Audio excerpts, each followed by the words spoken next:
పునీత్ రాజ్ కుమార్ అనే హీరో, గౌతమ్ రెడ్డి అనే మినిస్టరు, తారక రత్న అనే ఒక యాక్టరు, సన్నగా ఉన్న పిల్లలలో కానీ పెద్దవాళ్ళల్లో కానీ అందులో ఎక్కువగా స్మోకర్సు, ఆల్కహాలిక్స్, డ్రగ్స్ తీసుకునే వాళ్ళల్లో రక్తనాళాన్ని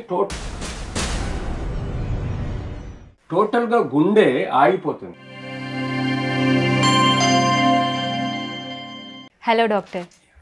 డాక్టర్ గారు, బేసిక్గా హార్ట్ అటాక్స్ అంటే లావుగా ఉన్న వరకే వస్తుంది అనేవారు ఒకప్పుడు. కానీ ఇప్పుడు చిన్న వాళ్ళ నుంచి పెద్దవాళ్ళ వరకు, సన్నగా ఉన్న వాళ్ళకు కూడా ప్రతి ఒక్కరికి హార్ట్ అటాక్స్ కామన్ అయిపోయింది. అసలు ఎందువలన అంటారు? అది కారణాలు ఏంటి? సో ఒబేసిటీ, లావుగా ఉన్న వాళ్ళల్లో ఎక్కువ శాతం హార్ట్ అటాక్ రావచ్చు, కానీ because of their pre disposing factors అంటే బీపీ, షుగర్ ఉండటం వలన ఒకటి. రెండోది బాడీలో కొలెస్ట్రాల్ ఎక్కువ ఉండటం వలన అది సర్క్యులేషన్లో పోయి రక్తనాళాల్లో బ్లాక్ చేయటం వలన హార్ట్ అటాక్ వస్తుంది. కానీ ఈ మధ్య కాలంలో సన్నగా ఉన్న పిల్లలలో కానీ పెద్దవాళ్ళల్లో కానీ అందులో ఎక్కువగా స్మోకర్సు, ఆల్కహాలిక్స్ అండ్ డ్రగ్స్ తీసుకునే వాళ్ళల్లో, ఈవెన్ తీసుకొని వాళ్ళల్లో కూడా ఈ సెరం కొలెస్ట్రాల్ లెవెల్స్ ఎక్కువ ఉన్నప్పుడు ఈ యొక్క ఫ్యాట్, కొలెస్ట్రాల్ అంటే ఫ్యాట్ అండి, ఈ ఫ్యాట్ టిష్యూ మన 3 రక్తనాళాలు ఉంటాయండి గుండెకు. ఈ 3 రక్తనాళాలలో ఏ రక్తనాళంలోనైనా మనకు సన్నటి బ్లాక్ ఏర్పడవచ్చు. అంటే ఈ రక్తనాళాలు ఎంత సన్నగా ఉంటాయంటే దాని లోపల ఫ్యాట్ గ్లోబ్యూలు, ఫ్యాట్కి సంబంధించిన టిష్యూ, ఆల్రెడీ టిష్యూతో పేరుకుపోయిన ఆ ల్యూమన్ ఉంటుంది, ఆ గొట్టం ఉంటుంది కదా, ఆ గొట్టం లోపల మనకు టిష్యూ ఆల్రెడీ కొంత పేరుకుపోతుంది వయసులో.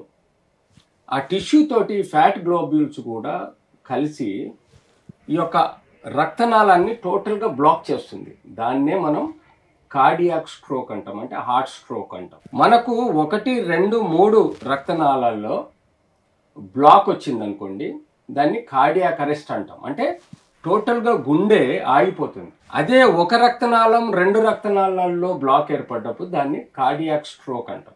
2 విషయాలు బాగా గుర్తుపెట్టుకోవాలి. ఒకటి కానీ 2 రక్తనాళాల్లో బ్లాక్ ఏర్పడ్డప్పుడు మీకు కార్డియాక్ స్ట్రోక్ వస్తుంది. అది మిమ్మల్ని బతికిచ్చే అవకాశం ఉంటుంది, అంటే ఎమర్జెన్సీ ట్రీట్మెంట్ ఇవ్వడం వల్ల. అదే మీరు 1, 2, 3 రక్తనాళాల్లో బ్లాక్ వస్తే అంటే ఆల్మోస్ట్ హార్ట్ మజిల్కి బ్లడ్ సప్లై అనేది అయిపోతుంది.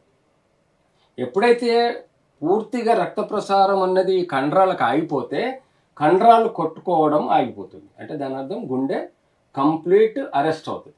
సో ఈ మధ్య కాలంలో మనం పునీత్ రాజ్ కుమార్ అనే హీరో, గౌతమ్ రెడ్డి అనే మినిస్టరు, తారక రత్న అనే ఒక యాక్టరు, అట్లే ఎంతోమంది పిల్లల్ని, ఈవెన్ 13 ఏజ్ పిల్లల్ని కూడా చూస్తున్నాం.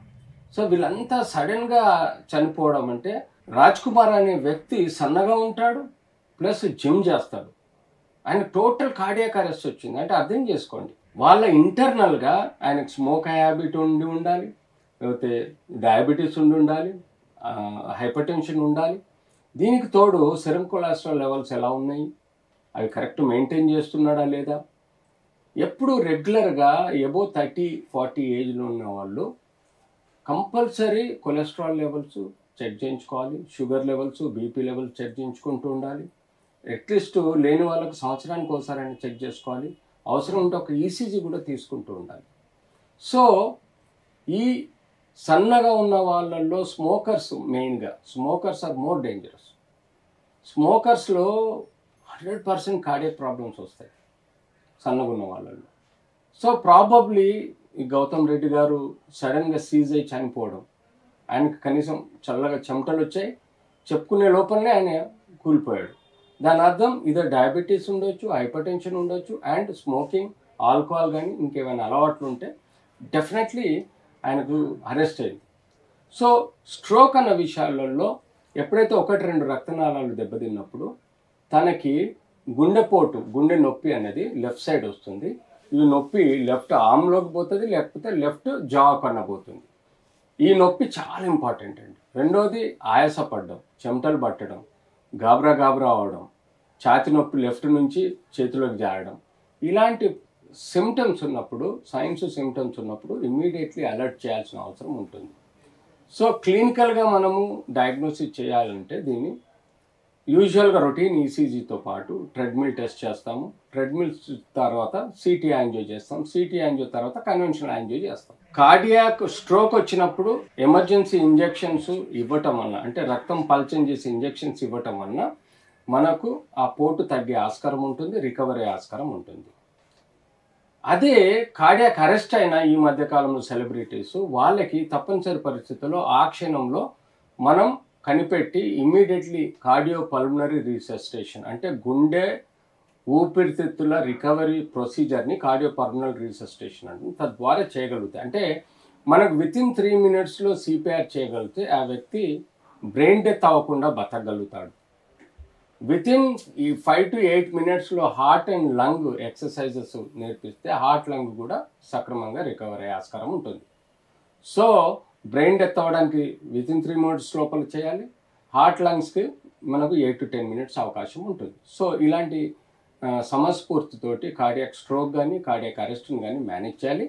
సో బక్కగున్న వాళ్ళల్లో ఎక్కువగా రెగ్యులర్గా వాళ్ళ ఫ్యామిలీ హిస్టరీ కూడా ఇంపార్టెంట్. ఫ్యామిలీలో ఎవరైనా హార్ట్ అటాక్తో చనిపోయారు, హార్ట్ డిజీజెస్ ఉన్నాయి అంటే ఆ ఫ్యామిలీలో అందరూ కంపల్సరీగా 6 months 3 months ఒక స్టేజ్ తర్వాత రక్త పరీక్షలు ఈసీజీ చేయించుకుంటూ రెగ్యులర్ కేర్ఫుల్గా ఉంటే ఇలాంటి ఎమర్జెన్సీ ప్రాబ్లం రాకుండా కాపాడుకోవచ్చు.